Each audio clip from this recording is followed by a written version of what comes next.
Well, greetings, everyone, and welcome once again to another We the People brought to you by the Diamond Factory. Um,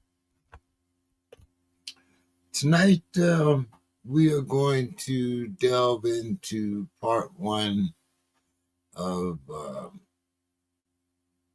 three-part series that is going to uh, give us the evolution of white Christian thinking in today's America. And the reason why I brought this particular subject up was because of a question that one of our panelists asked, which was, how do we bridge the divide? And going back to my generation, the Black Panthers and so forth, uh, there was a time when Black people thought of revolution rather than going along to get along. But there were things that we weren't taught in high school, and some things that you have to learn on your own. But this generation has more access to that technology and much quicker technology. And before 1776, uh, and declared independence, 1619 declared our reality. The first ships bearing enslaved Africans didn't just, bring bodies. It brought a blueprint for wealth, power, and a contradiction of a nation still wrestling with its own reflection. Project 1619 uh, reminds us that black slaves were not a footnote to American history. They were actually the foundation. And when you look at what that really meant as far as wealth, as far as power, you find that this was actually the architects of communities, democracy, and resistance. In San Diego, where freedom was uh, promised but exclusion was practiced. We all know what exclusion is. How does the perception of slavery and freedom ripple through housing, education, policing, opportunities today? And how do we reclaim the land so that our children know the truth and not distortion? Which brings us to our current participants. I see Demetrius is here. Good evening, Demetrius. How are you doing this evening? Good evening, Mr. King. How are you tonight? I'm doing fine. There's Brother LaSalle. Brother LaSalle, how are you doing this evening? Solomon, I'm gonna have to change your handle here. Solomon. That's So on The me. That's on soul. me. Yeah, I want to focus on the soul, man. I want to focus on the soul, man. Okay, So, we're going with the soul. My bad. so nah, you straight.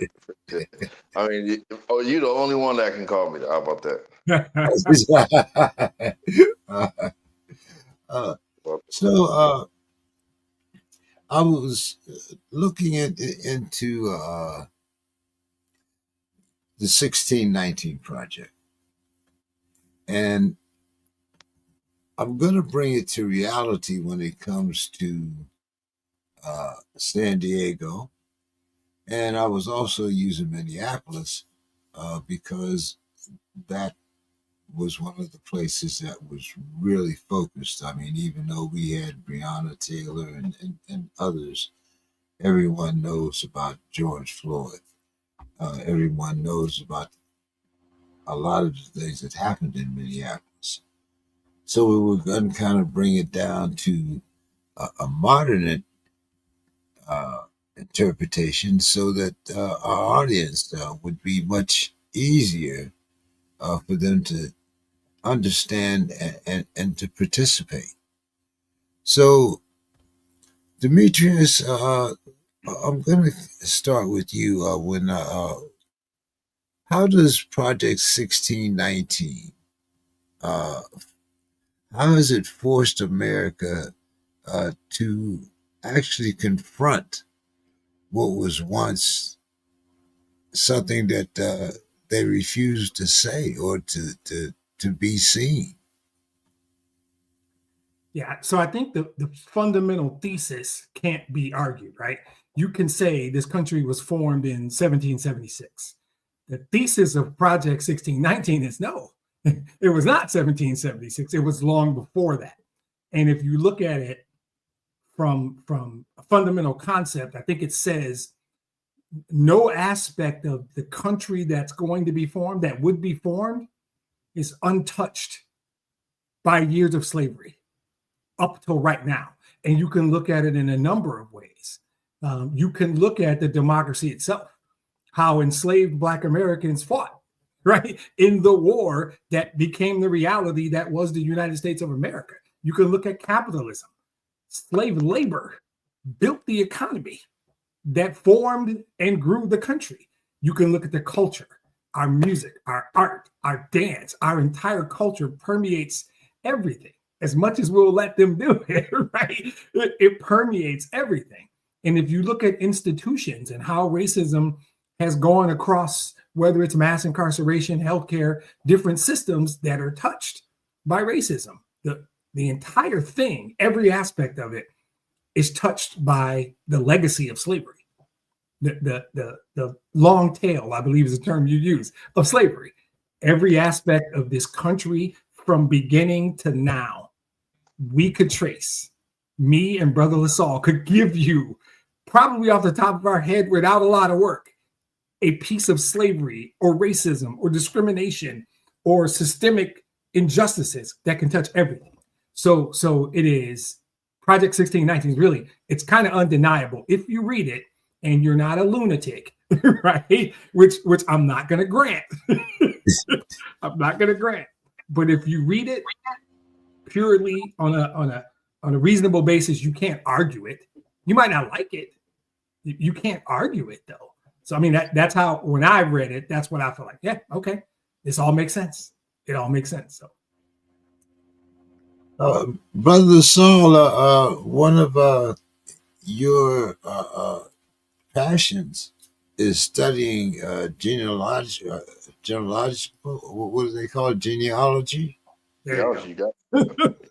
and uh, family lines. So, how did you, when you were studying, how did 1619 actually show uh, Wow, those relationships between ancestry and this particular project? wow, yeah, yeah. It's retelling the story from a perspective of people who've been left out, and from what I can see and from what I've researched, it's a whole lot that's been left out, right? So just speaking from personal experience and trace and genealogy, seeing that, literally seeing the names, seeing the numbers, right, of people who were made invisible, definitely. And then actually getting a chance to interact with these folks. I'm actually trying to, I haven't, not so much starting a movement, but more so just speaking to a lot of people about the fact that a lot of Black Americans need to, if they are interested in this type of work or this type of idea that we're talking about.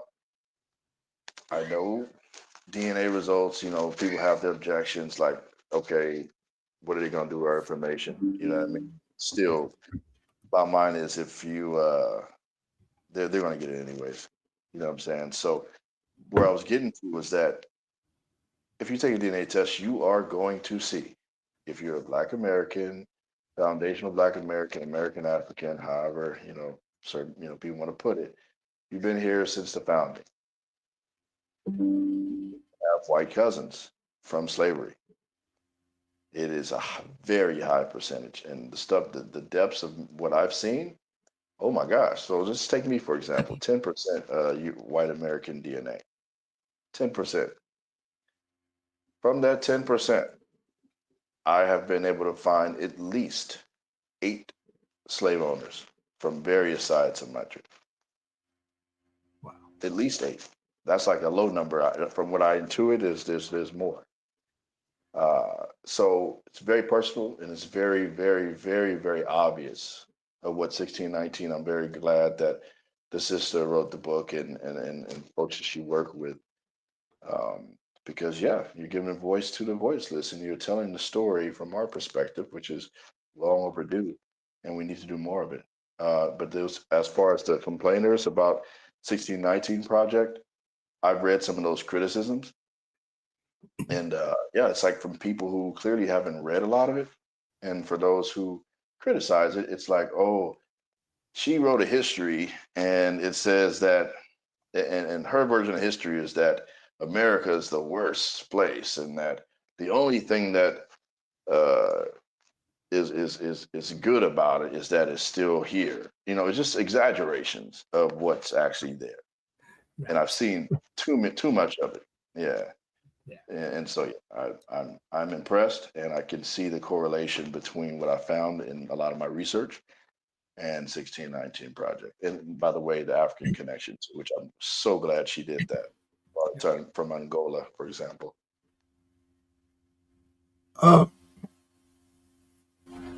Demetrius, considering your age, why was a book like this, why did it take so long for us to acknowledge a book like this or have a book like this?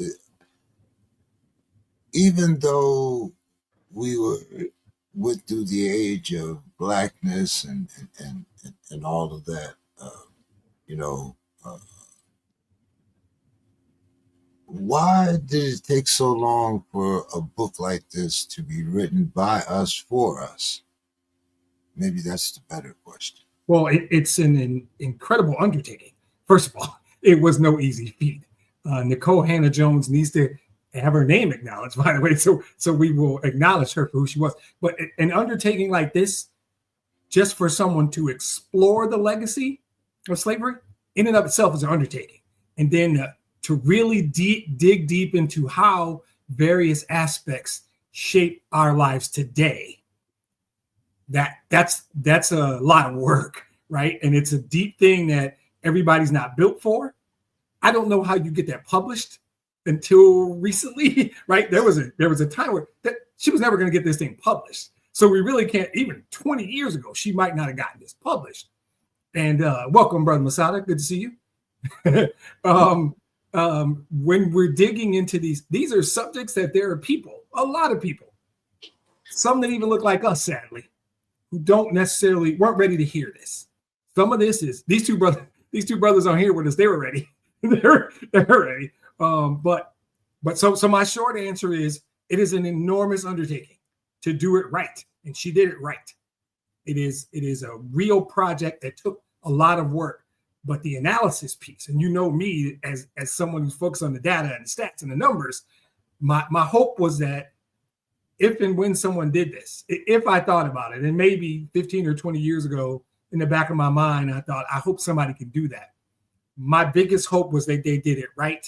They did it to the depth that it needed to be done, because you're going to have these clowns who try and discredit it. And she made it incredibly difficult to do that. So why hadn't it been done? Very hard thing to do. And maybe just the time wasn't right. The country wasn't ready. Some of our own people might not have been ready. But now, to me, I want to use the word undeniable, but there's clowns out there denying it. So I can't even say that, right? I think I struggled with this last time. It was a very big, to do it right was a lot. And I think she did a great job. She and everybody who helped her did a great job. Well, actually, we can all thank Brother Masada for the subjects that we'll be going through for the next couple of weeks, because I'm trying to get the answer to a question that he had posed, which was, why are we not able, or why can't we, or don't we master our own destiny, so to speak? Yeah. So in order for us to get there, we have to lay the foundation of where we are and what we're trying to build from, or what has been built over us, however you might want to interpret it. So, Brother Masada, how are you doing this evening? I'm good. How's everybody else? Good. Good. I won't take credit for all that. I thank all you all. It's a collective. It really has been. I would say forgive me, but I'm doing what I feel like we all need to do. Like Brother Demetrius said, we out in the community. I'm out in my family's house again, helping them paint. And then I decided to come back on here. I set my timer, and that's what I feel like we're missing and lacking: the dedication to hold up to our word of what we say we're going to do. So I devoted my time to this because I believe this can help us all. I'm a little more chilled today because I love my passion, and I talked about I have a 28-year-old nephew. He's a assistant college coach at a college. His team's 4-1 right now. Me and him talk a lot. And he's like, Unc, I love it, man. You always motivate people, but some people don't want to. It's that argument. Some people don't want to hear what you say because of how you say it. And I told him, like I tell everybody, if a person wants to receive a message, if they're with it, I don't have to deliver it a way they really want to hear it. They're gonna, any way I deliver it, they're gonna want to hear it.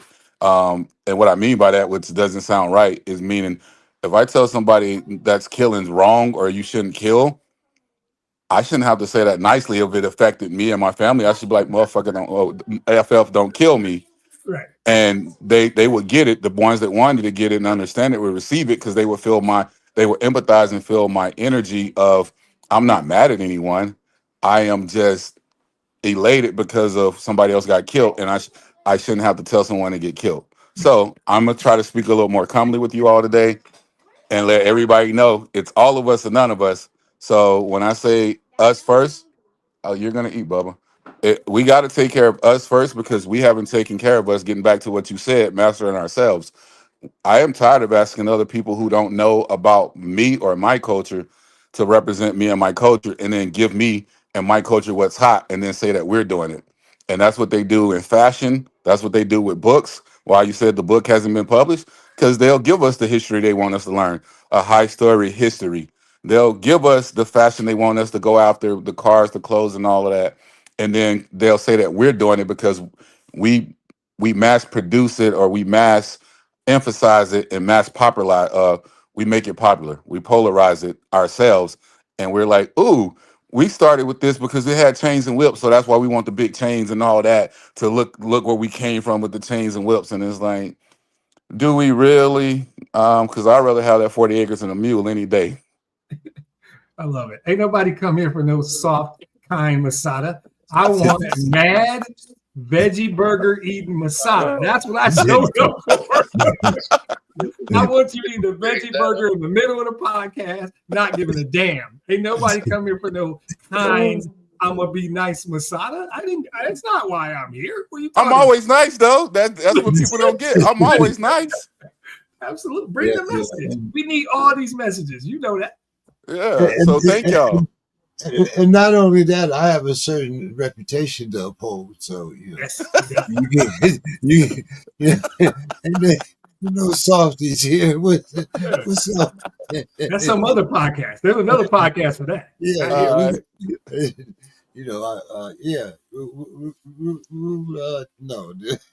It's a balance. You got to have a balance. You got to come in sometimes and be the cool and calm, and then sometimes you got to be the rah rah. This week is cool and calm because there's a spiritual war going on. There's a war coming. I feel like we're in it already, you all.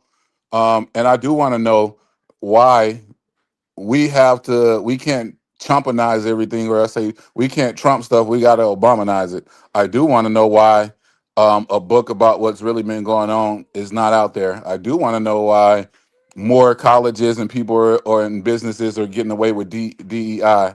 I do want to know why they are really hiding all the history and why we fall for it and let them post themselves as Egyptian gods or post themselves as a blue-eyed, blonde-haired god that lived in Egypt or in the Middle East. Yeah, well, that's like I said, that I'm trying to lay the foundation for you so that you'll see why we are where we are, and then maybe we can plan on how to go further. Mhm. But I always, I kind of adhere to Sun Tzu, know your enemy.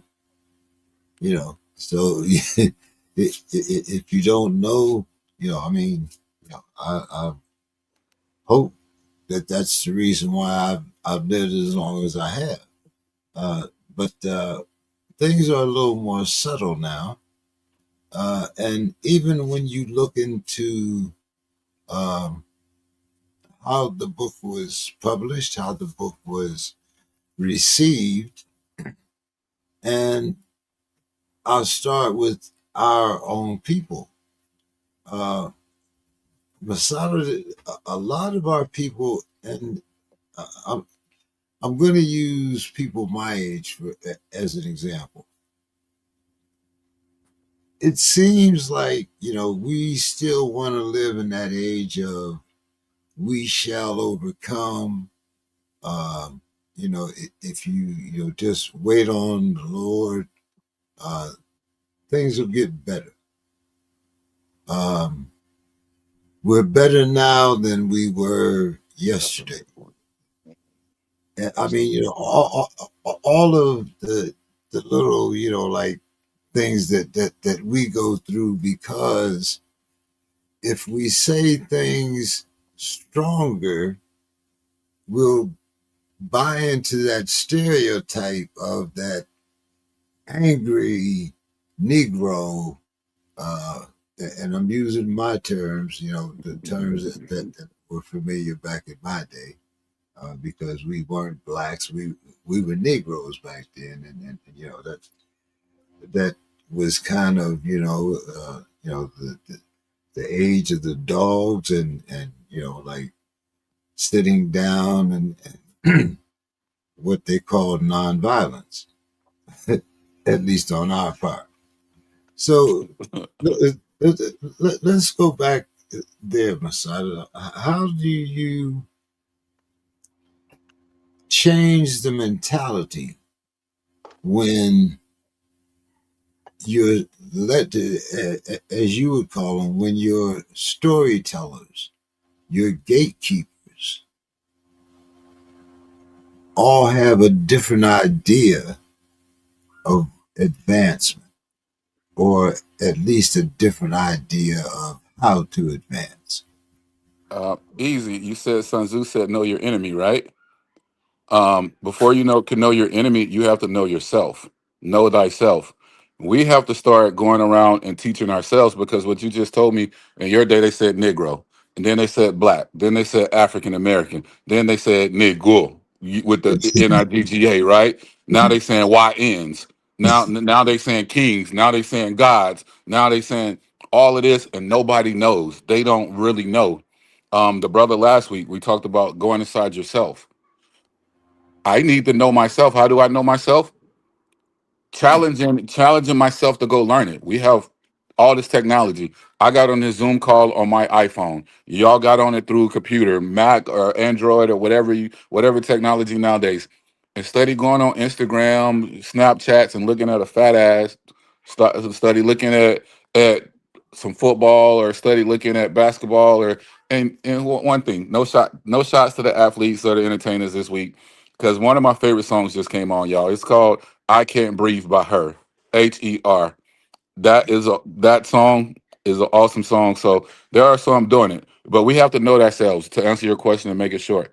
Know thyself, and how do we know ourselves? Get legacy bearers, get people like me and you talking with a Javon or with a Demetrius, and then we can figure out and tell the stories and keep it passing down. And once we know ourselves, then knowing our enemy, we can know that because if we know ourselves, we know we've been our own worst enemies. And a lot of people don't want me to say that, but I'm looking at if you got the power, you got the knowledge, you got the know-how. What happens when I talk about a more Malcolm and Martin? I think about anybody that we ever name, and I'm like, how did that downfall happen? How did Fred Hampton happen? How did any of that happen? The outside got to one of us to get to us. So if we know ourselves and stop becoming our own worst enemy and actually figure out how to really get together and no measuring sticks or you know what I mean, the PG version, no measuring nothing, love and motivation out of my brother. I'm gonna give a shout out to one of my homies right now. He does music. We're trying to get together and do some music. He got a brand called Love and Motivation. I don't rock with a lot of people's brands no more and all because I've tried, and what happens is everybody wants to step on everybody. We say the crab in the bucket method, right? That's what we have. I no longer choose to do that because I've tried not to do that. And it's always been I've got the other way. So I mentioned that because I think of him. He has a song called Love and Motivation, and it says, stop hating on each other. All we got is each other. Stop hating on your brother, right? And people will hate on each other, making us our own worst enemies. And if we get past that and know ourselves, that is the only answer to know ourselves and to teach ourselves, learn ourselves.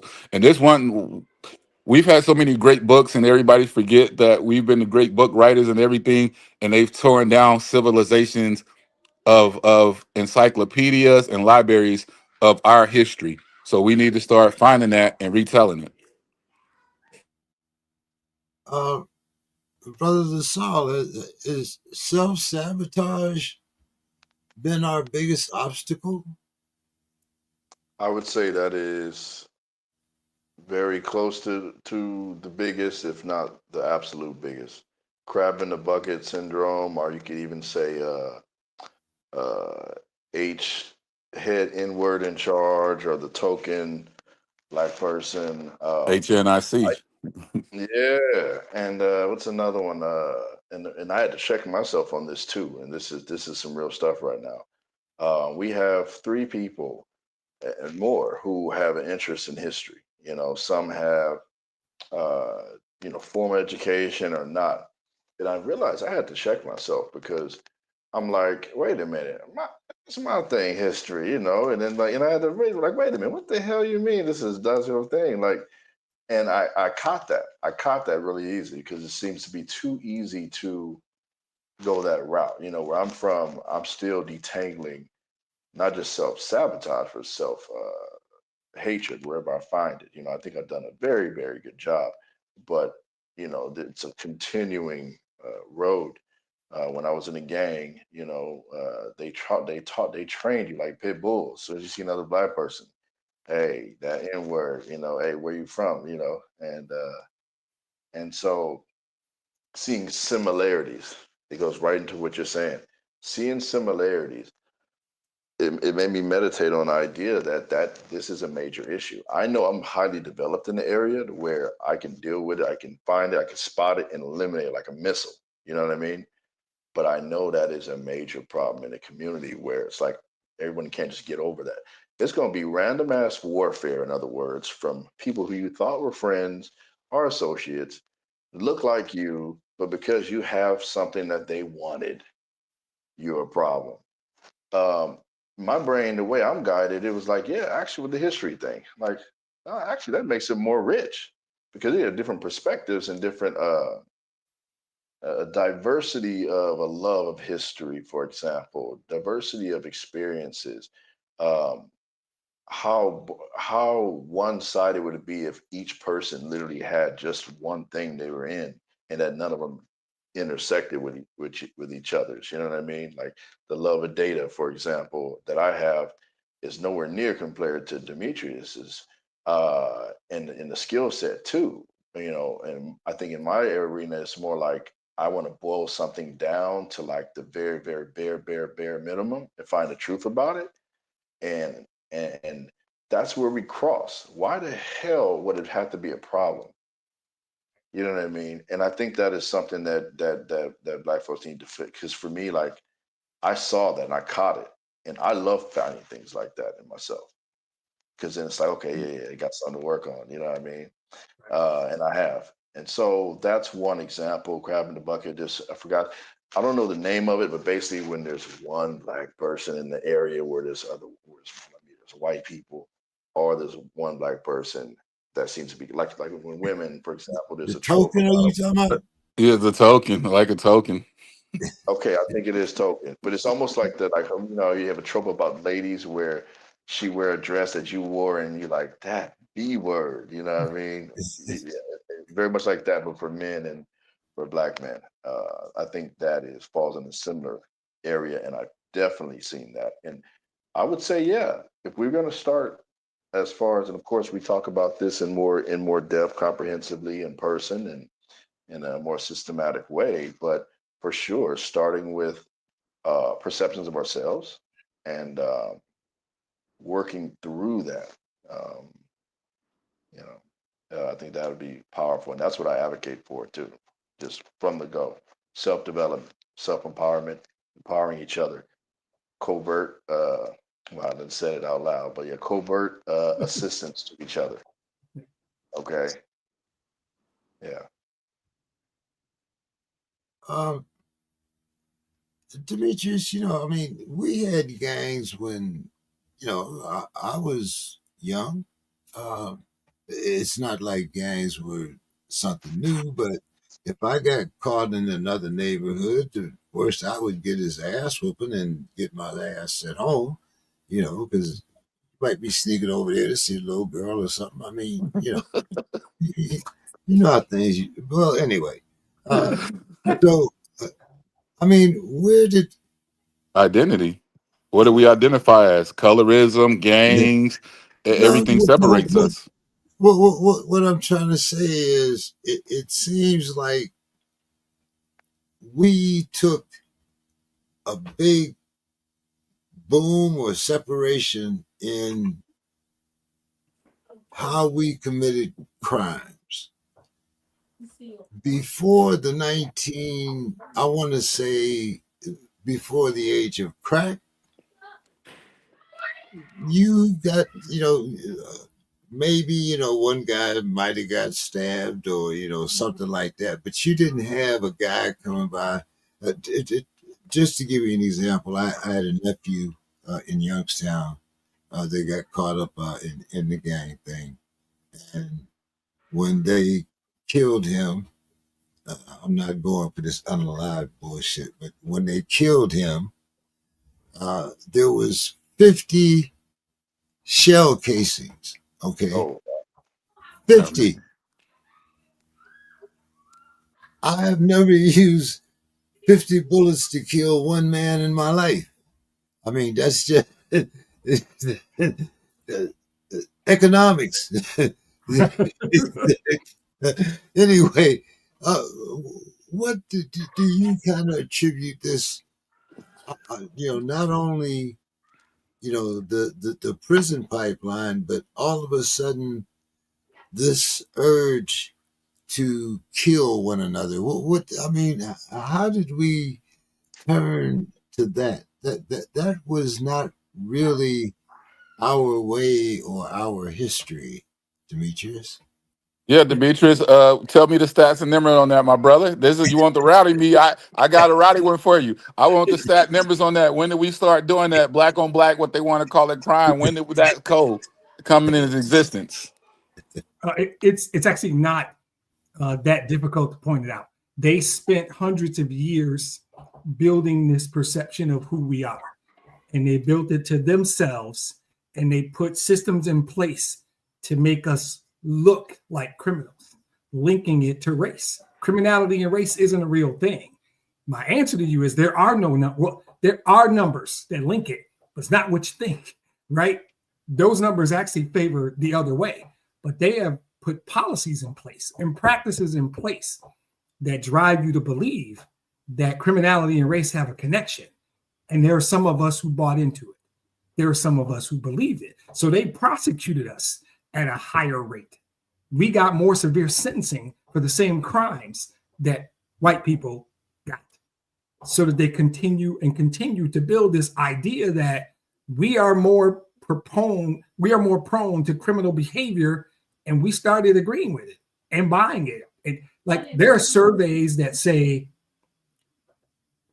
54% of people of color are commit most of the crimes, when in reality it's not. It's less than 20, right? So there's real data, and I'm pretty close, guessing a little because I read it probably 3 years ago, but it's close. 54%, I think, the perception was of crimes committed by Black or Hispanic people, and in reality, it was less than 20.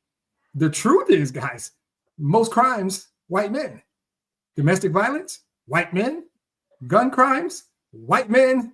Robberies, white men. And that's Oh not. no! Why you being nice? Hold on. Why you being nice? Because I was thinking about that right now. We get taught that at school. It's like they don't teach us. You talk about date rape. I'm not gonna say Bill Cosby. You talk about date rape, all that.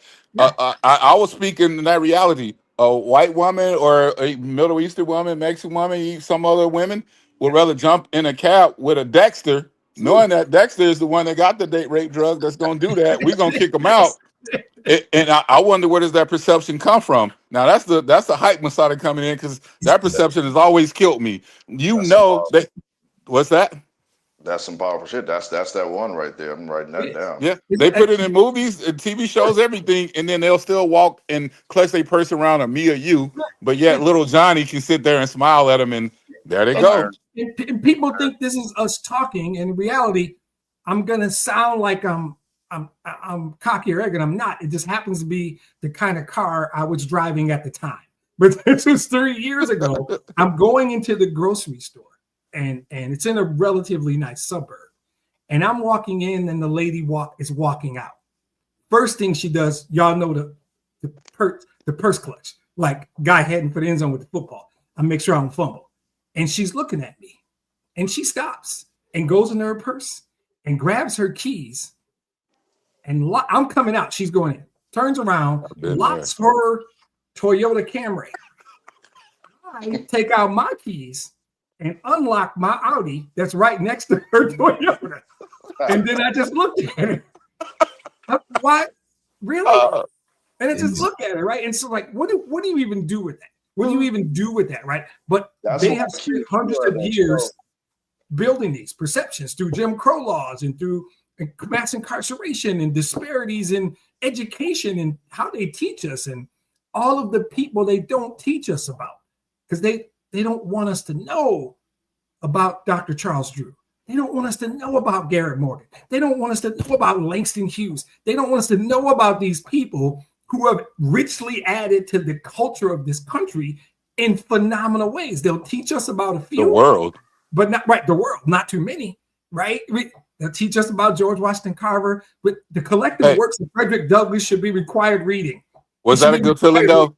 That was a good feeling though, wasn't it? When you clicked the car on her? It was. Yeah. It was. I got to put it on your story.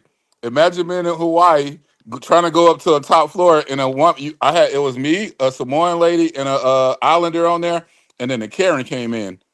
Karen thought she had the top floor. Top floor was a penthouse. It went from like 5 to 10, and then 15 to 20, and then it went to penthouse. Karen gets on and tries to punch the buttons for all of us, and I tell her, I got my own. She's like, no, I got it. I got you. Trying to be like she's gonna do it.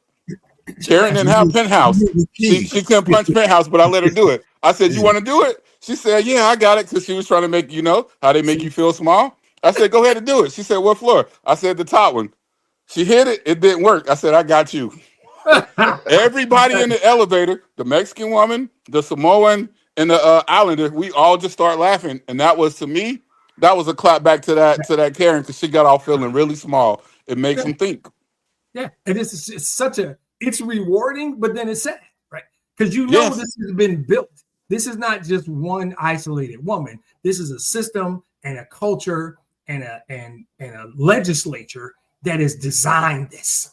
When they're putting men in jail for 15 years for 5 ounces of weed, that's orchestrated. That's orchestrated. Yeah. That wasn't the law of unintended consequences. You designed that law to put young Black men in jail and destroy Black families successfully, by the way. And that's how you teach us that we got to take and kill from each other. And there is no, I'm sorry, I've said every podcast, there's no Mary and Matt in the house that says. Is it their fault or our fault, though? Because you can learn on your own when you teach us. Brother James, you're a veteran, right? Yes, sir. Yep. I've been in a nice Omni downtown eating for Veterans Day. Rich people in there look at my wife because she's Lithuanian and say, yo, what team does he play for? Right. Hell no. Right. Exactly. So because we can't do it. So my question to you, Demetrius, is what you were talking about. We got too much technology, too much information to know that we've built technology around the world. Heart machines, heart surgery, all different types of things.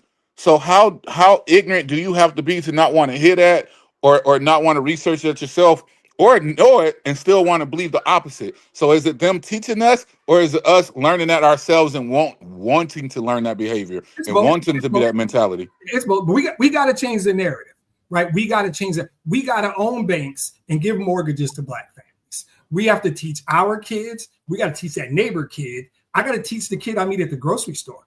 When I see him, like, yo, don't do that. I see what you're thinking. Do you need something? Right? We might have to do that, but we also have to be in our workplace. And I gotta reach down to that dude who comes by my office and says, I want to be you one day. And I said to Marcus, sit down. I will tell you how you can become me one day. Because hey, it ain't rocket science. If you love this and you're willing to work, that's all it is. You're willing to put in the time, I will tell you how to do it. But then we got to celebrate Black history outside of February. It's simple. Yeah.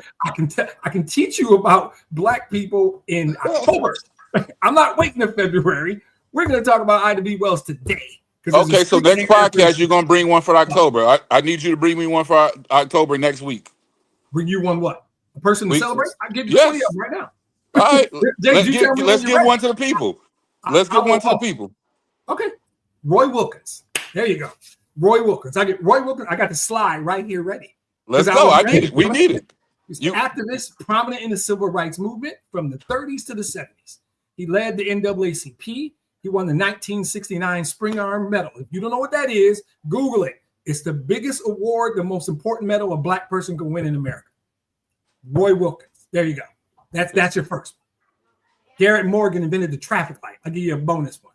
Black man. And the traffic light that we all dealt with today in our cars was invented by a black man named Garrett Morgan. But they invented the stop sign and the brakes too. So we trying to stop all this bull going on. You feel me? Well done, bro. Well done. They're out there, and all we got to do is share it. But it's going to take us, right? And it's going to take us.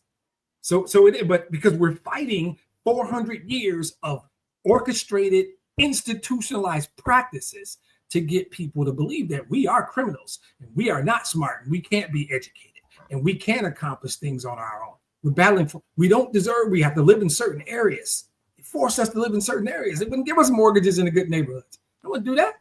They don't want us to have value for our property so we can give our kids inheritance so our kids can be better and their kids can be better. But do we want that? Because right now I keep showing y'all my hand paint just to keep telling y'all how we can do it.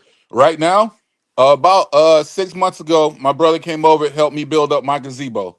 Yesterday, I came over, helped them do stucco. Today, we helping painting. They feed us, the community. Guess what? They're getting together in a big a Kenyan community for Saturday, right?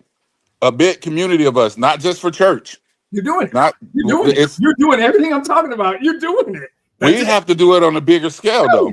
Absolutely. We all of us have to do it, and if we all do our part, and that's all. People think I'm too optimistic. I don't. I believe in Michael Jackson. Keep doing it. I'm gonna do mine. I know. I'm gonna do mine. Now I will sit with you and say, and we have all said it to each other. You're already doing yours. He's already doing his. I already know that. This is just inspiring to me when I hear y'all. When I see that pain on your hand, I'm still mad about the veggie burger. I was hungry as hell that night, but I'm inspired by the pain on your fingers. And every time Brother LaSalle tells his stories, and I see him thinking when he's talking. Right? I do a little research before the podcast because I'm gonna try and quote numbers. So I come in with some stuff in the chamber already. When I watch him talk, this is all happening real time. That man is thinking. I have so much respect for a brother that can think and lay it out right in front of us, articulate. We get it. He ain't prepared. He ain't got no notes. He might. If he does, I don't know. I don't see him. But yeah, right. But that's it. That's what we got to do. And somebody is watching this podcast. Maybe we might get one tonight. Good. That's one more than we had yesterday. Right. I am like that. And if I get one person, and that brother I talked to this morning, where he's like, "Hey, how do I get your job?" Right? Come here, I'll tell you, right? You really want to know? Because I'll tell you. And I think he really wants to know. He might tell somebody else. It's some of that, but it's you and that community and that group of people you're with right now, painting a gazebo, teaching your kids what you need to teach them. It's that. I don't know if it's going to be some big thing. I think we just going to keep chipping away. We're going to keep throwing our jabs, and then one day we dropping the uppercut. Can I jump in on that? Yeah, go ahead. Hey, so, and I know this is you guys' background with sports. I feel like when it comes to chipping away at it, I'm seeing the value of more and more the value of data, keeping a score, so to speak. We really want to do something great. So, like, how do I say this? So, there's a lot of things we can complain about right now that we have a right to complain about. But there's certain things that we will never see unless we know statistics and we can actually contextualize before and after. So I feel like a lot of work. Let's not make the mistake of doing a lot and not tracking it. Yeah. For them, because if it's possible that if you don't track, and I've been guilty of that for a long time, doing a lot of certain things, and a lot of people coming to me, and I'll just forget it. Hey man, you changed my life, dude. You know, I told my girlfriend the other day, dude, you changed my life. You know, I was in the AA program. You believed in me when nobody else could, and it's not arrogance to remember where we are. I think hence that's another thing. Black people misperception of pride and arrogance. It's not is we need to keep track of where we came from, where we are, in order to know where we're going, like you said earlier.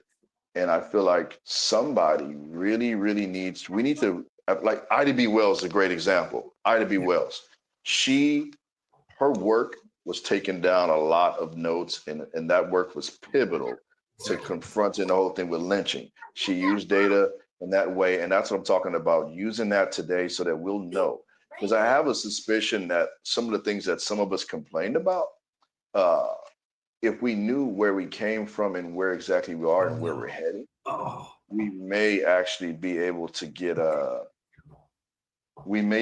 more inspired, not complacent, but inspired. To be like, okay, we are actually in this area we chipping away, but in this area, woo wee. 1619 project, its effect on the country. I'll bring that up again. It was like one of the seminal forces that caused a lot of change in the country. And guess what? If we don't know it, guess what? They know it. The Project 2025 folks, they know it. That's why they came out with their alternative. Absolutely. So yeah, I think so I feel like we have to confront this. I won't say where it comes from you guys. For me, it was this fake humility of not remembering accomplishments or where I got the accolades of where I came from. Not for the sake of like, oh, I'm better than nobody. It's for the sake of actually measuring performance and where productivity is, and to make more happen. and Yeah. then to know how. Otherwise, if that metrics ain't there, shit, we punching in the dark. Now, I'm kind of glad you said that because I want to go back to something that you said and Demetrius said about chipping away. Um, you know, I used to, going back to my generation again, I think that's what we thought and we practice. If we just keep chipping away, if we just be patient, we'll get our reward. Somebody will give us something. Well, kind of back in those days, I was a little more used to taking what I want rather than asking for it. So this idea of you, telling me that, like I had to wait in order for me to own a certain car. I had to wait before I could, go to a certain school. The common denominator there was money. If I got money, I can go any goddamn where I want. But Masada, you are one of those, that are kind of like I was, like I've been chipping enough. I want to see some results, you know. But sometimes, I don't know if you've ever seen that cartoon of the guy that's tunneling out, but he doesn't realize that, sooner or later the building on top of, there's too much weight on top of him and it's going to smash him, but you keep trying to dig that tunnel. Masada, is that a state of mind? I mean, uh, you know, It is. It's a. I think that's another myth, the patience of the Negro. It's a mental game. The warfare. Everybody thinks the warfare is spiritual, mental, and economical. We've been losing economical. That's the only way we're really losing, and we're losing mentally because we know what to identify with. I am ready. I'm at the verge where it's no longer chipping away. We've gave a couple of jabs. We didn't threw the jab long enough. Obama was a left hook. Now I'm ready for the uppercut. Or you look at the Black Panthers like a jab, the gangs as a jab, left hook Obama, or civil rights was a body blow. Now I'm ready to do it like Demetrius said, the uppercut. I don't want to chip no more. I don't want to do any of that because it's a mental warfare. It's telling us again what we should identify with and how we should be. When I say who we are and knowing ourselves, all we've heard so far is we're resilient people, we're humble people, we're passionate people, we're kind people, we're a non-violent people, a non-threatening people. Every what up, buddy? For everything, all it is kind words, and I love it. But everything it is like I want to hear about our intelligent people, Demetrius. I want to hear about Ida B. Wells. I want to hear about every great one, but I also want to hear Haile Selassie. I want to hear Shaka Zulu again. I want to hear that walking around like this, where it wasn't just, hey, may I have some? No, we had kings and gods and really people conquering the world. Alexander the Great, who? That's the one y'all think really conquered the world? Tell about the black man who was the richest in the world. Tell about the one who really conquered everything. I want to hear about that, and I want to hear how they did it. I don't want to hear they did it the easy way, because all that does is pacify us. That tells us and implants in us, like a Black Panther. Black Panther 2. We have to always be the kind. No matter how many times I beat you, you got to be resilient, and also not only resilient, you got to take care of me and my kids and our families and be the kind one. While you're being kind and we handing you Bibles, we're cutting off your head, we're cutting off your genitals, we're cutting off your arms, we lashing you, we doing everything we telling you not to do, and we're coming to take it. We want Gaza. We ain't been nice to them people over there. We wanted the Vietnam. How do we want to go and get Vietnam? Because we wanted their heroin. I know it wasn't because of anything else. We want their drug money. How are we gonna go do it? We're gonna go take it by storm. We ain't, and when I say we, I'm saying the United States, or I'm saying the powers that be. They've never did anything by asking or being nice or showing sympathy or empathy. And yet that's all we've been told about us as a race. We're very kind. You're very sympathetic. You're supposed to be that way. That's just resilience, and that's showing how much heart and kindness you got. And I'm not telling us to go start a revolution, but they said a revolution won't be televised. It's not going to be one with just a pen either. It's going to be one with a pen. It's going to be one with this, but it's also going to take a little force. And when I say a little force, I ain't no numbers guy. You the numbers guy, Demetrius. You tell us how much force is going to be needed, but we going to need everything. And so this is the gentle side of me trying to be empathetic and trying to be nice and talk.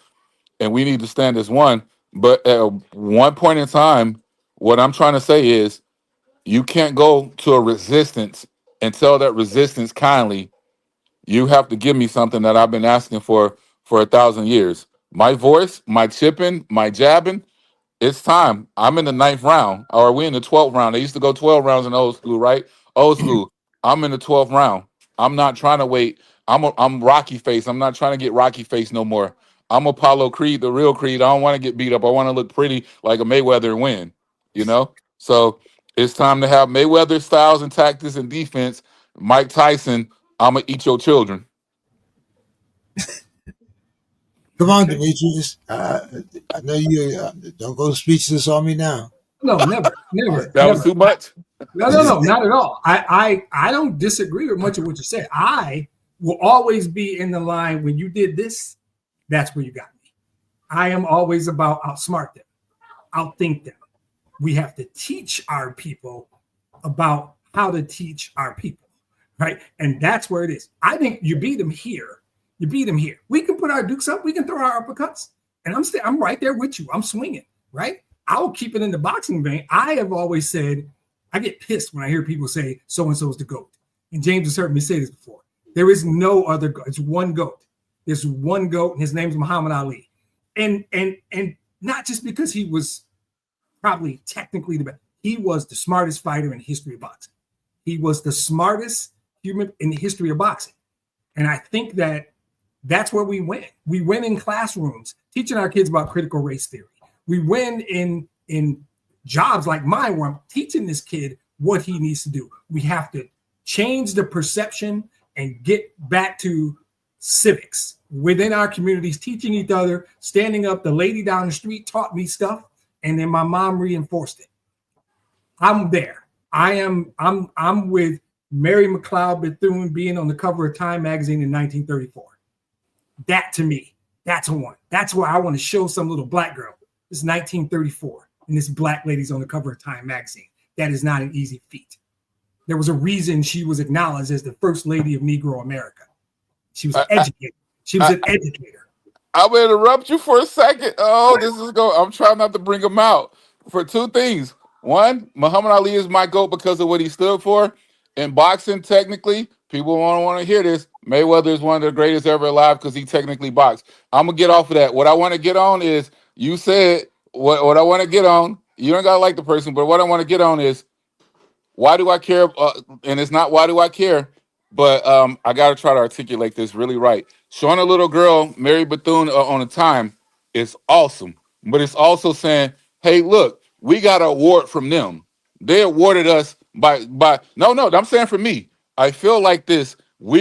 We're chasing a lot of stuff that they're inventing and saying it's worth something, which it is in that limelight. But in a sense, we've had kings and emperors way before that, and they won't put them on, but they'll make us chase their Forbes, their Times, their everything in American. I know we're Americans, so we got to say that. What I'm trying to tell you all is I'm tired of celebrating something that when you said the first black award, the highest black award you can get. Why it just can't be the highest award? Why I got to be the highest black award? Why I got to be the first black person on time, or this person is on this and this? Whose magazine? Who owns that? Who owns that? And why do we care about that? But hold on, Masada, here, because now when you speak in terms of the highest, why does it have to be the highest black award or this award or that award? that kind of gets me, to the point where when people tell you that they don't see color. If you don't see me as a black man, then what the hell do you see me at? That's the first thing that hits your eyes. So you have to first recognize me for who I am, which gets back to what you're saying. Why does it have to be? Because we see and we also make assumptions and judgments based on what our eyes see rather than what comes out of someone's mouth when they open it. Because that's the first thing. Because, I mean, this is when you're. I think the only ones that don't see color, and we teach it to them at a certain age, Or kids. are children. Yep. Because they don't get caught up in that in that bullshit. But as soon as they get to an organized school or something of that effect, they can see that Johnny is different than I am. He wasn't different before we came in that classroom, but now all of a sudden there is a difference. Well, So when you become, as you go through life, the difference in color becomes more obvious.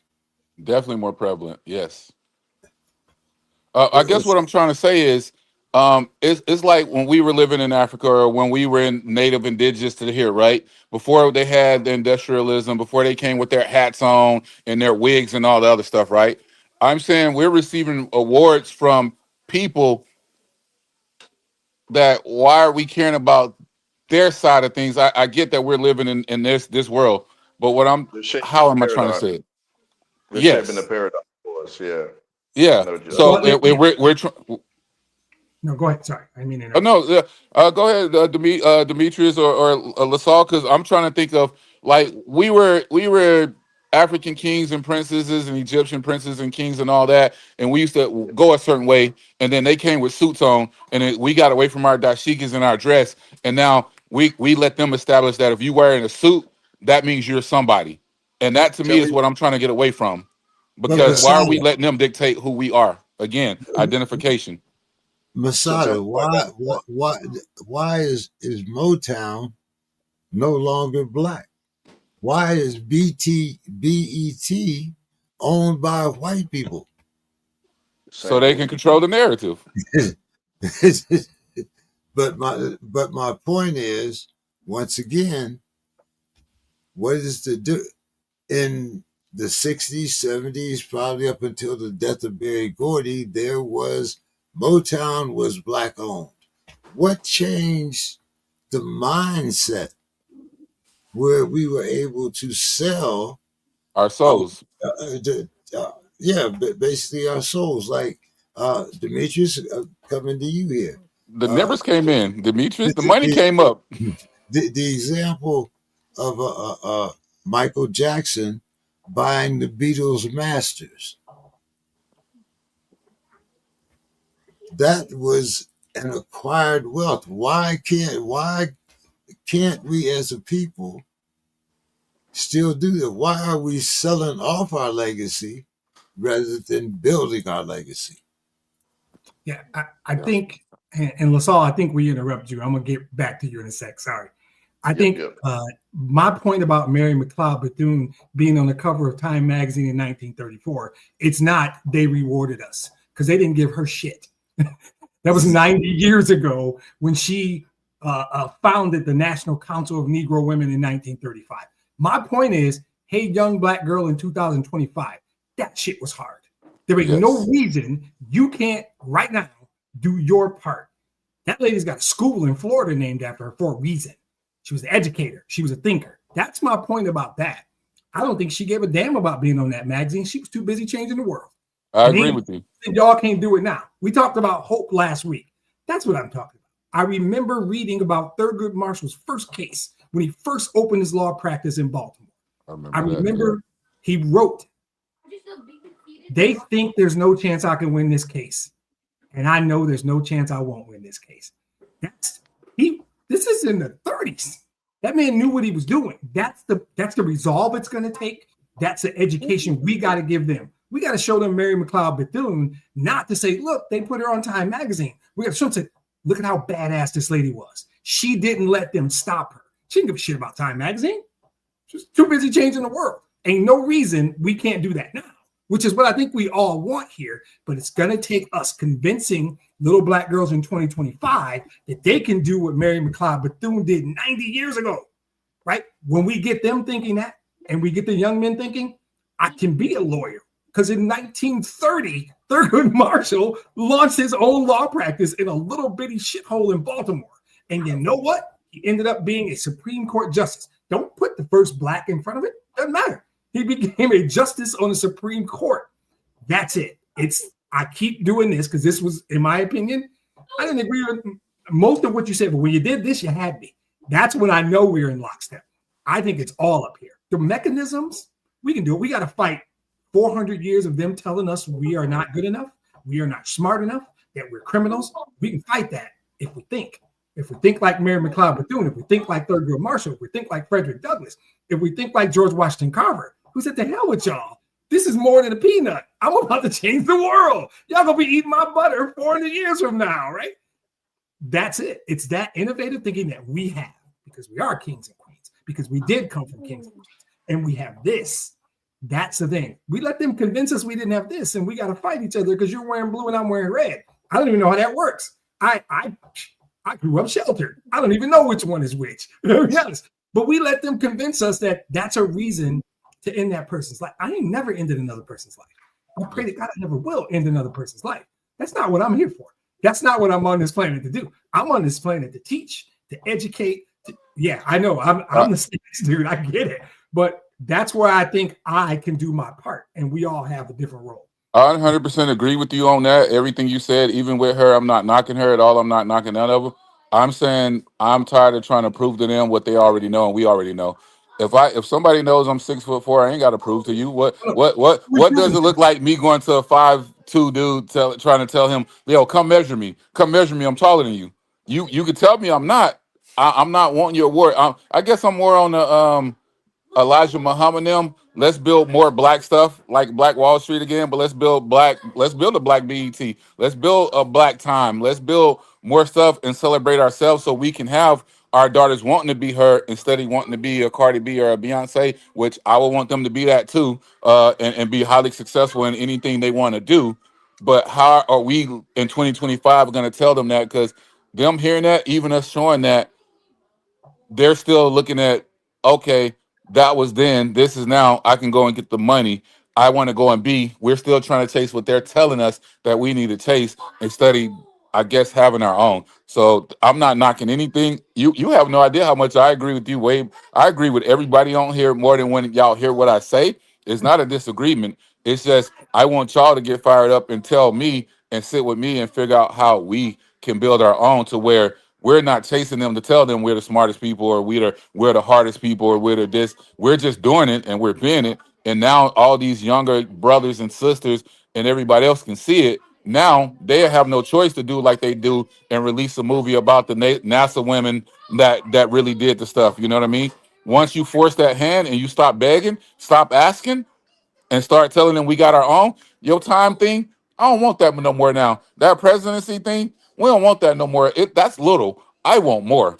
I want more.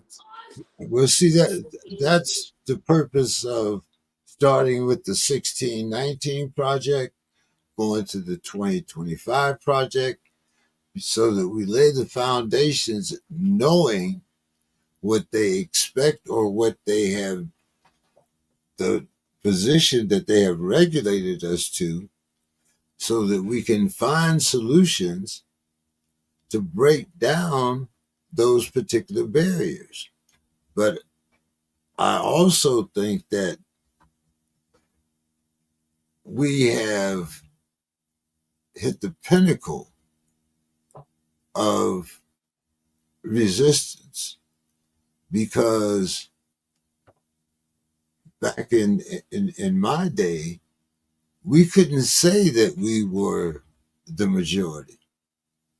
But your generation or this generation can say by 2030, black and brown people will be the most populated in the world. I might be a little off there, Demetrius, but you know, we will It's outlive. now. Maybe even now. I don't know, but I know Push it. me. At some point, they will be the minority. So, in order for the minority to keep power, they have to find a way to keep the majority enslaved. As Demetrius has said before, the first thing that they enslaved was our minds. The way that they brought us over, the way that they expected us to act, the way that we were treated even after slavery, all goes to show, and this is just my opinion, fear. And that's fear of being replaced. Just like we all do, like most hierarchies, whether it's in a family setting, whether it's on a world setting, whoever's at the top of that pyramid does not want to give power to those on the bottom, regardless of whether they may have been kings, because you ain't now. Regardless of your history, I have erased that. And not only have I erased it, I have made you accept that erasure. And if you think that I've stopped, no, now slavery is taught you social skills. It wasn't that bad. LaSalle, I know you've been waiting to get in here. I'm gonna let you just take it away. Yeah, man. Trust me, I would jump in a lot more confidently if I knew my little system, my sound system was working. If I knew exactly how it's working, I'm gonna give me a really good mic soon. But y'all can hear me good, okay, right now, right? Yeah. Okay, perfect, perfect. Yeah. This is one of those moments, man, where it's like this. I believe in very, very few coincidences. Um, for example, I went to middle school. My name of my middle school was called Mary McLeod Bethune. Okay. And he had the nerve to bring up Thurgood Marshall. It's just I'm watching this as it's unfolding.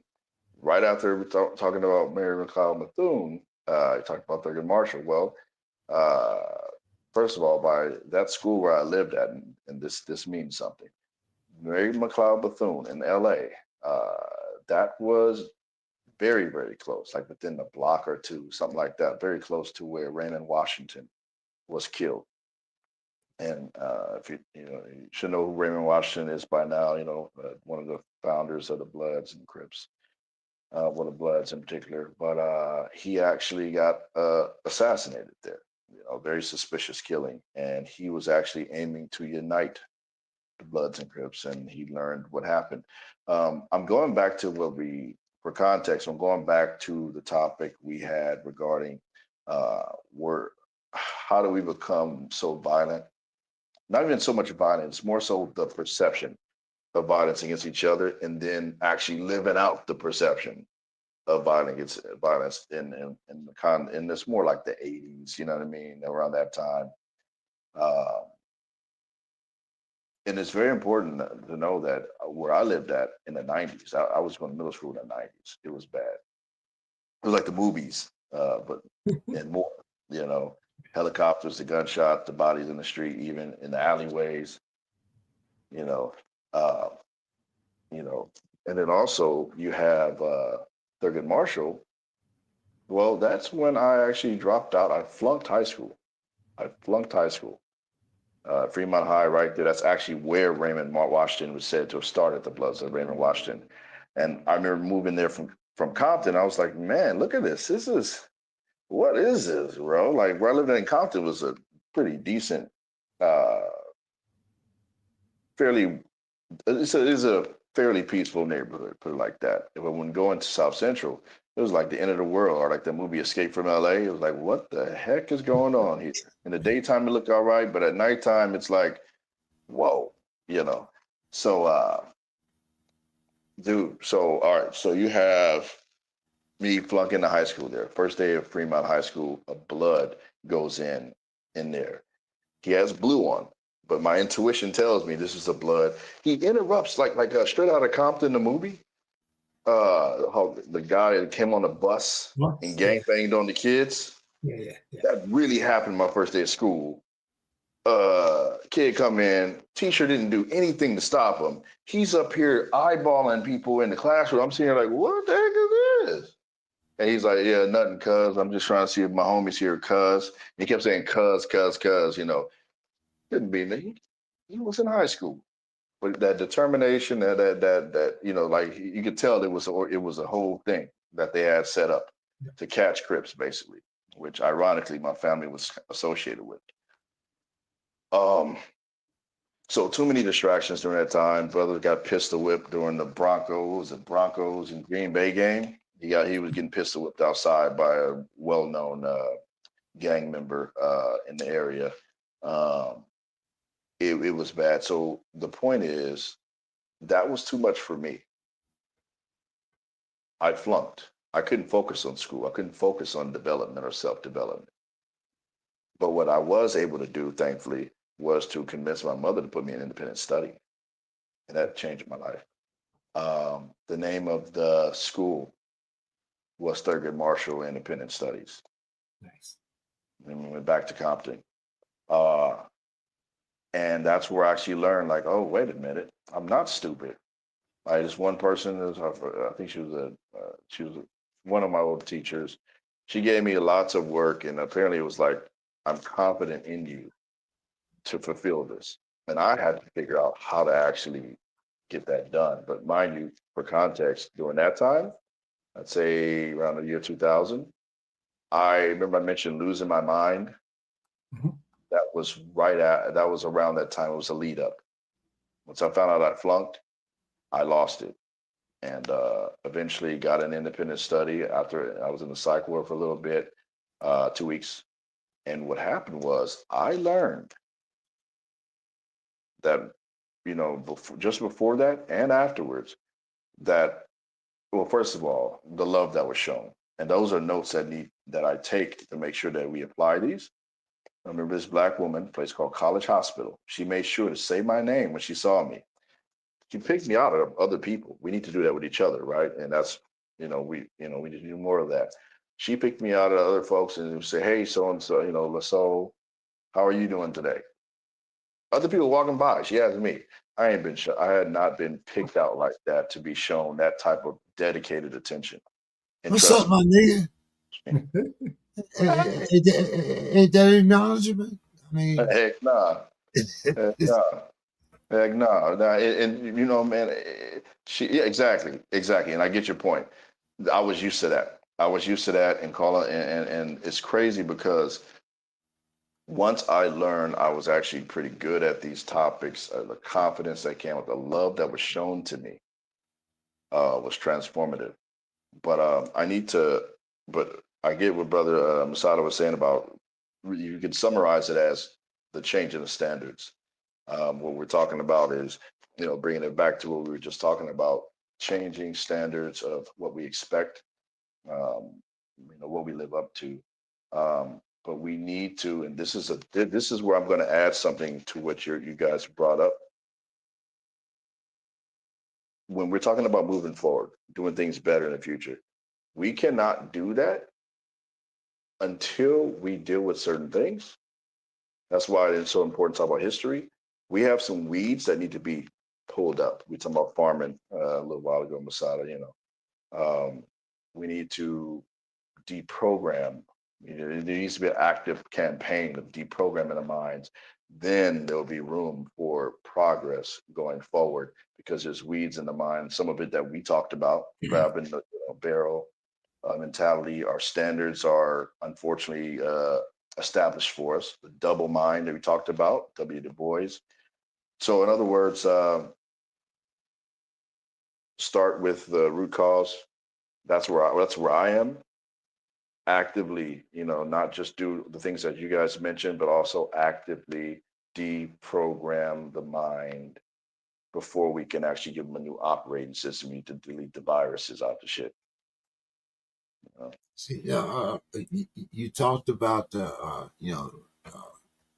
obstacles, and Demetrius, when going from Brother Lasaw and his conversation, he said that there are weeds, and I know we know what he's talking about, but there are also, how do we, as a people, going back to the original premise here, how do we erase or embrace this 1619 project as being the basis for our ignorance and the ability to keep us downtrodden as a people? Yeah, I think that it's not new, right? I want to give you my answer, which is about facts. Sure, that's where I'm going to go with. But you can't the give me reality, some answers. right? Here's the deal: 100 years ago, Alan Locke wrote a book called The New Negro. It is not much different than that now, right? Alan Locke was talking about understanding the potential of our equality. You are every bit as good. You are not nearly what this is 100 years ago. 1925, Alan Locke wrote this book, The New Negro. It's based on self-confidence and political awareness. It's all the stuff we've been talking about every week for a month now. It's still here. It's still right here, guys. I'm not mentioning these people for shits and giggles. I've read that. I read it 25 years ago, but it is almost like we could just dust it off and give it to kids today, because what it's about is it's about race building. It's what Masada talks about all the time. Is and I think Lasalle just said it. Let's tear down the weeds. Let's get rid of all that bullshit they've been feeding us for years. We're not criminals. They didn't give us our 40 acres and a mule. We are smart as them. We can learn. Do that. Now here's the blueprint for what you can go do. And all of these other philosophers and Langston Hughes and these guys came out of that era of thinkers, right? Before we can start. And my whole thing is always before we act. When I say jab to me is thinking, it's reading, it's educating. And if we educate the youngsters, you're already doing it, right? About our potential from an equality standpoint and what race building and acting and moving with self-confidence means as a Black person in America in 2025, when the orange dude is doing everything he can to destroy us. Him and his minions are trying to take us out. The political awareness piece becomes even more important. So it's everything we've said. It's we got to kill the weeds, like Lasalle said. It's like Masada said, we got to take some uppercuts, right? We got to take some shots now. The jab's still the best punch in all of boxing. James, you can disagree with me or tell me, and then I'll introduce you to a guy named Larry Holmes, right? But at some point, we're at a point where, yeah, we gotta throw some Joe Frazier's, we gotta throw some Mike Tyson's, right? But we got to do it all up here. To me, I will just keep pointing at my head. Masada did it first. He said a lot of good stuff tonight. That was the best thing. It's up here. And to me, we have a blueprint. If we look back at our history, I talk about all these people for a reason, because they did it. They did it in a significantly more difficult environment than we're trying to do it now. I am not discouraged. I am generally optimistic because I know it can be done. And you'll say, well, what did they do? Because we're back where we are. I don't think we are where we are because they failed. I think we are where we are because we stopped listening. We stopped reading. We stopped following we stopped walking in their footsteps. At some point, we started doing our own thing. That's cut off. I don't know that we need to reinvent a wheel.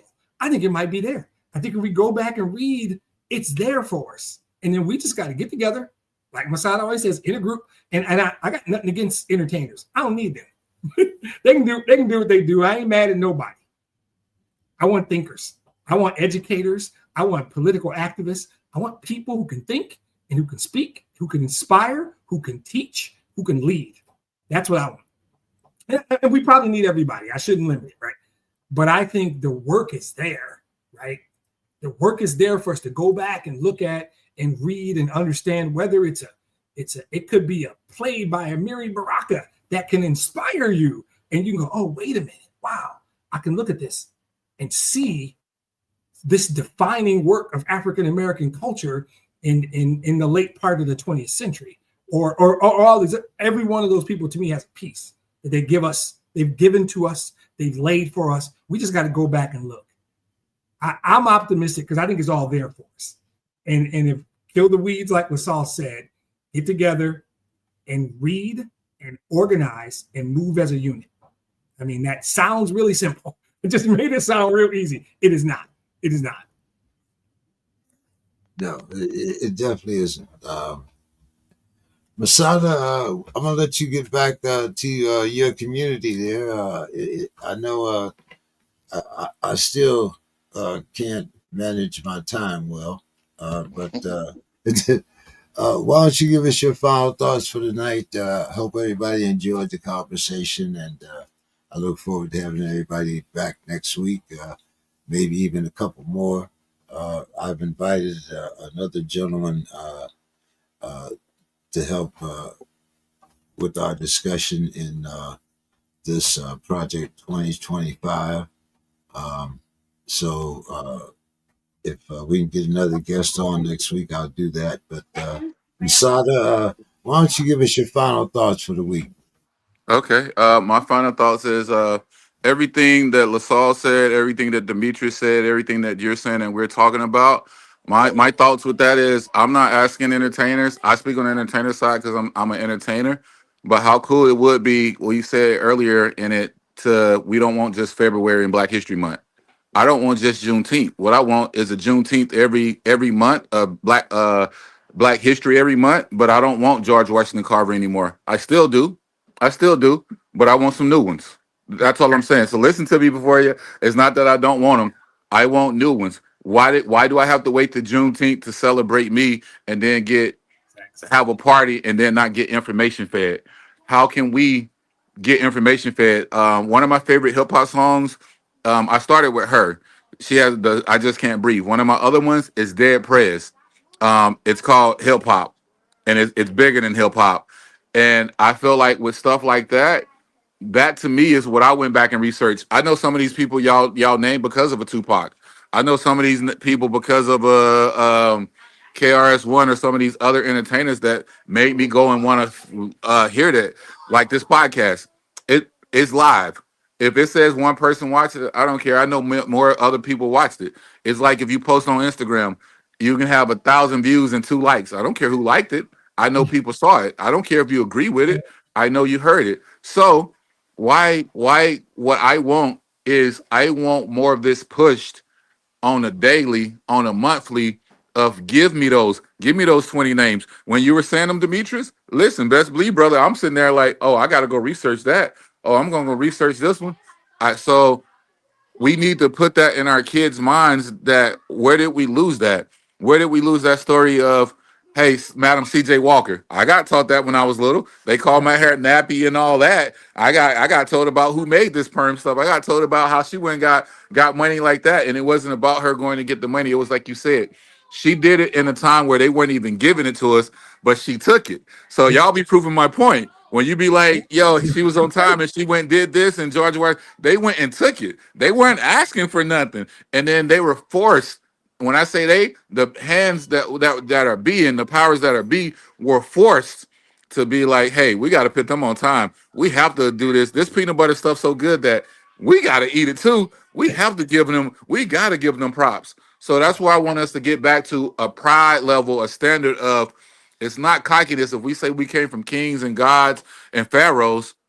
It's not cocky to say, let's get back to that. How do we get back to that? Start feeling and being that, but don't pretend it. Everything you talked about is applying it. That's what I talk about, the application. I hate saying memes. I hate saying things to say, speak to your brother. Apply it. Apply it. Apply it. Everybody out there, apply it. White people, Mexican, anybody that want to be down, I'm with everybody. It's all of us or none of us. But black people, apply looking for your identity.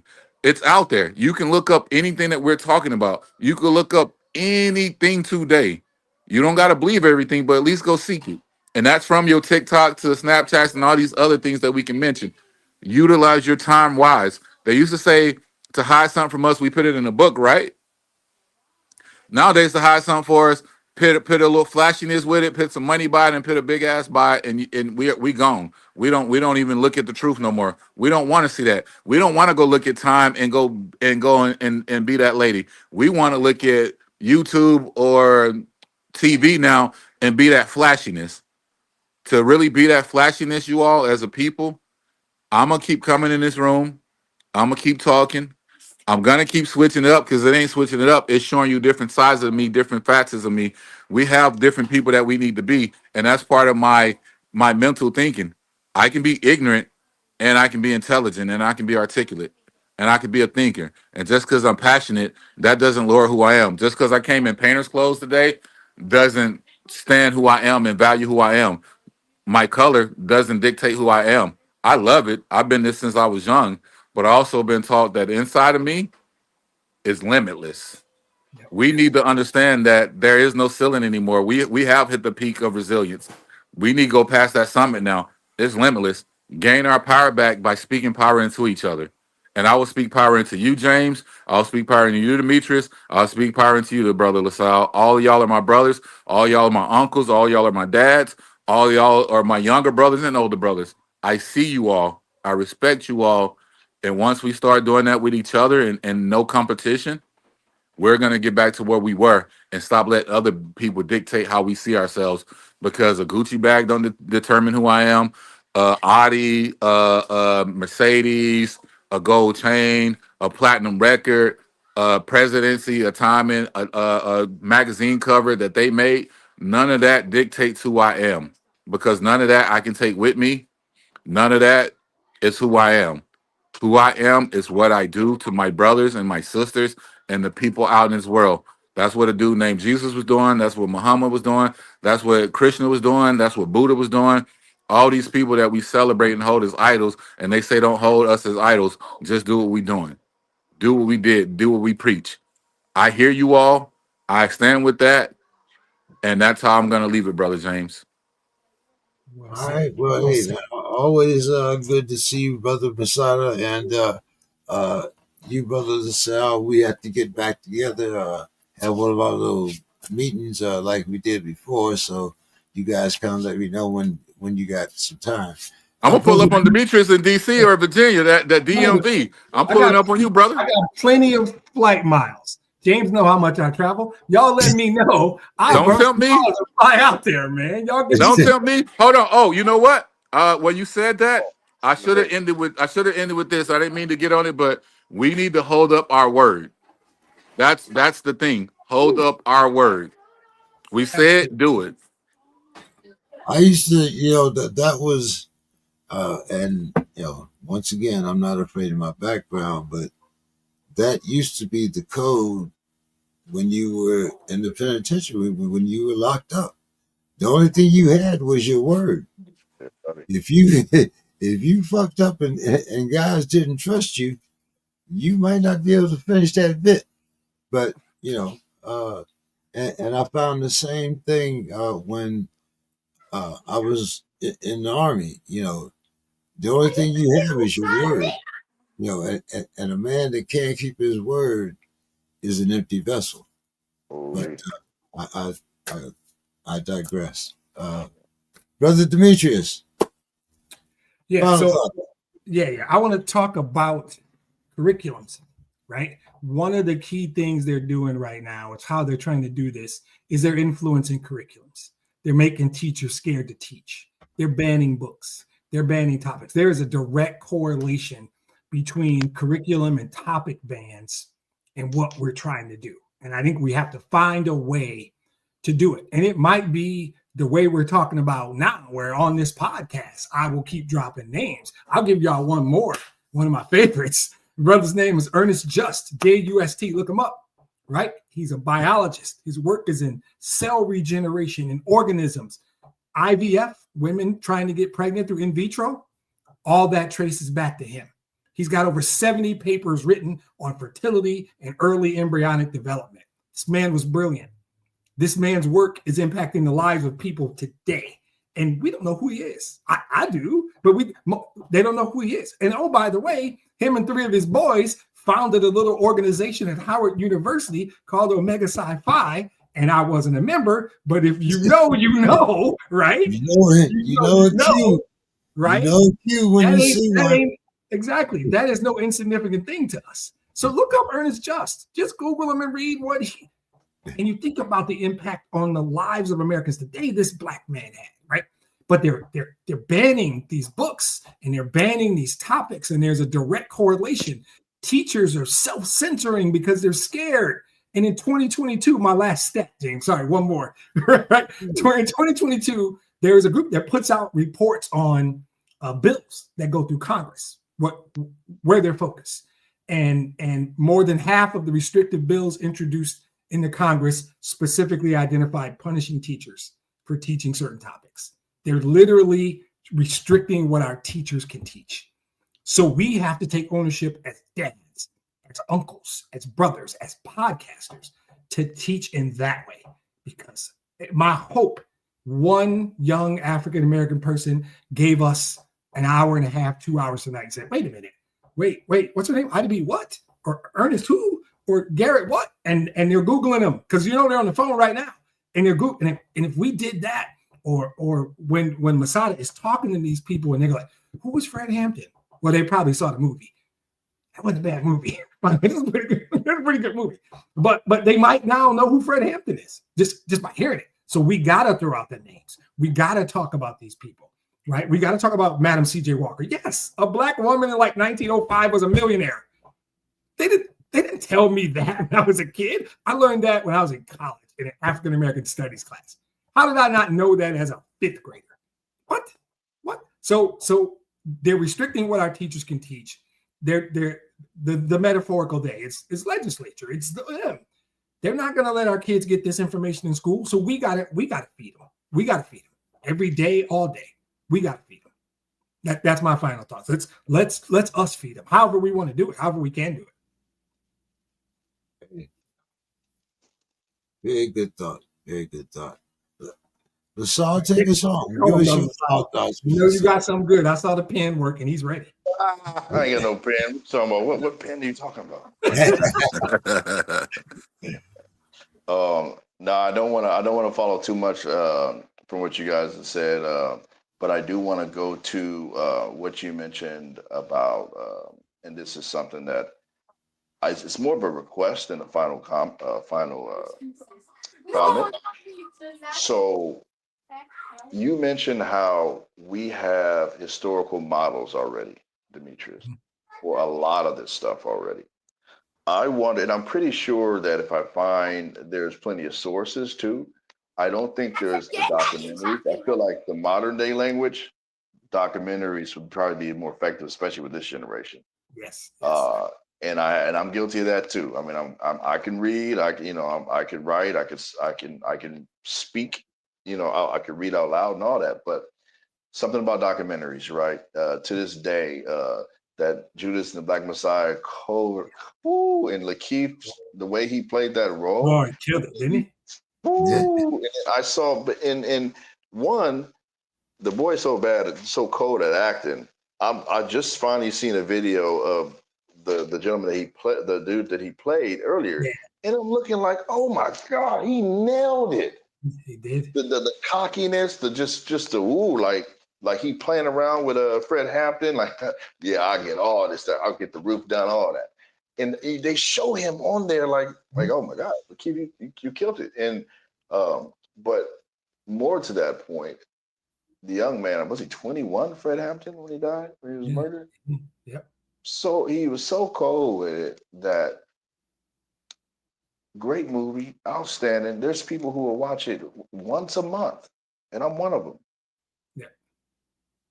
And yet, watching videos of him speaking is just as crazy, if not more. Yeah. Like put the whole room on fire. And he had the fire and the mental. He had the passion and the intellect, and he, worked through it. I mean, 21 years old, man. So I mean, so knowing about him, I feel like he would, because he knew the history and he knew economics, obviously, and Absolutely. he brought together, multiple groups and really exposed more than racism, right? Which is really, we all know that's really when you get in trouble. King, everybody, when you expose that, hey, y'all white folks, y'all got advantages, but like you falling for the okie doke, right? You you got benefits, but you in a cult too. You realize that you're serving somebody and they're using you to do their thing. And there's a famous white person who white America is and the West is very afraid of, and he's been dead for over 100, 200 years. Just to mention him as his name, they wanna burn the book and they wanna burn the memory of the dude. He predicted the downfall of a system that would implode on itself. And like you mentioned earlier, that certain things they're going to fight to maintain, and they're going to keep it at all costs because it's so unnatural that they need to be brutal about keeping that system in place. And not to get into, I don't subscribe to one particular system in particular, but just knowing that one white dude philosopher that came into had an opposing view about what they were proud of and loved. He's like a ghost. It's crazy how they mention the dude and it's, oh, just mention the name. And I'm not actually, what they would like to categorize as such, but still. What I really wanted to say, final thought, we need to get into what really happened with the downfall of the Black Panthers and similar movements during that time. Because I led into this with bringing up what you said about, okay, we have the data, we have more of the information and the sources and the models. I wonder, and I feel like it hasn't been done yet, if someone's done in-depth work, especially the documentary, examining, we'll say since the late 70s, the 80s on, even just before 1990, the disillusionment of the Black movement combining with drug use, which you tied to the gangs. I don't know if anybody did that yet, but the drug use played a major part in the violence, and nobody really talked about it. Like these people would be high as hell when they go on to kill somebody, and it's like you have to wonder if they weren't high, how many of those deaths would have been prevented. The drive-by shootings, they were high, PCP, and it was flooding the neighborhood, So we know about it on a macro. Yeah, they put drugs in the hood and, and that broke up families. But I want to know to what extent, and it needs to be shown, the disillusionment, and I believe this is inspiration too. If you show how someone you loved has been beat on or discouraged by something, I feel like there are people who exist today. Fred Hampton was an example, who say, you know what, fuck that, I'm going to fight that because this is, Fred Hampton came into being when he came to prominence when Huey Newton was, in jail and all this, and he said, you know what, let me stand up, so. All right, that's a request. I want to know, like, are there any good sources that could be used, especially in the form of a documentary that will go in depth? Because I feel like that needs to be done um, about the disillusionment, the fracturing, the personal attacks that we were convinced to lodge on ourselves. Exactly. We say certain aspects of feminism, the CIA involvement with what's her name, Gloria Steinfeld, with feminism and how she pushed that with the Black community. How that was kind of the wrong time to do that.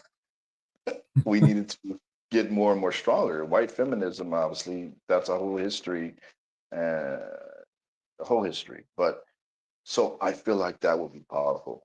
And correct me if I'm wrong, but I haven't seen a lot of work done that focused primarily on that period where the Panthers kind of got disillusioned. I see one documentary on Netflix. I think it's called Children of the Party. Great Yeah, documentary. that's it. If you want to Yeah, watch it. that is great. Yeah. Yeah.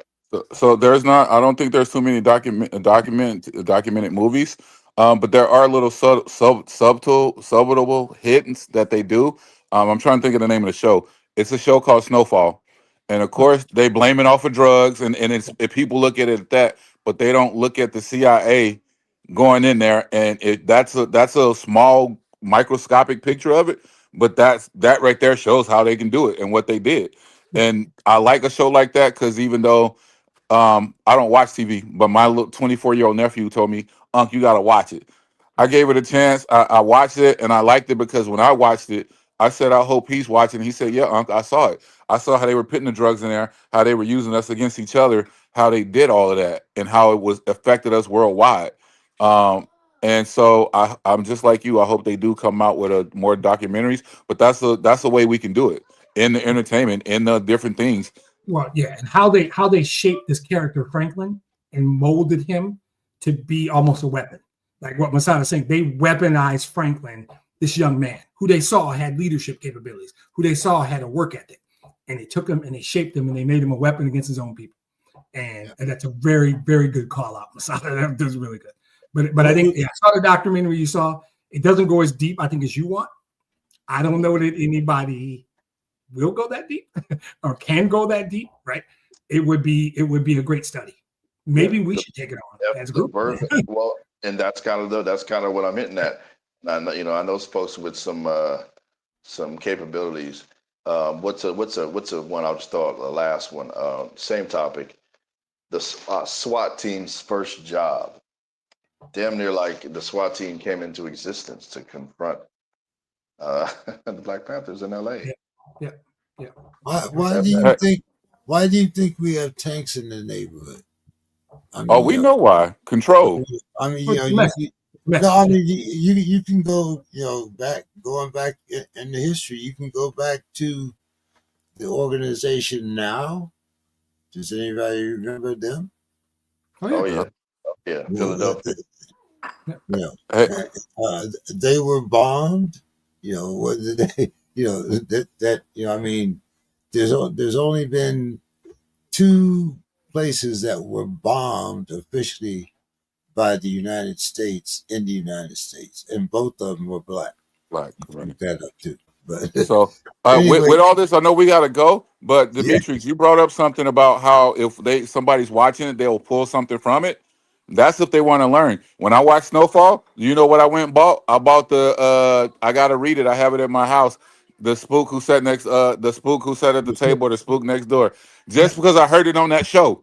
I heard it and I said, "Ooh, I need that. I need that." Yeah. And that's how it works. We might get somebody one thing, and I think that, Brother LaSalle's last final thoughts there we talked about. Great. I think we take that on. I'll do my part. I'll do my part in this project if y'all want to do it. I will. Well, okay. Let's you talking about getting on a plane? Well, hey, let's let's see what we can do here. All right. Some interviews. I talked to somebody who actually was related to people who were from the Now movement. All with Philly. Yeah. All right, guys. Applying it. Application. Yeah.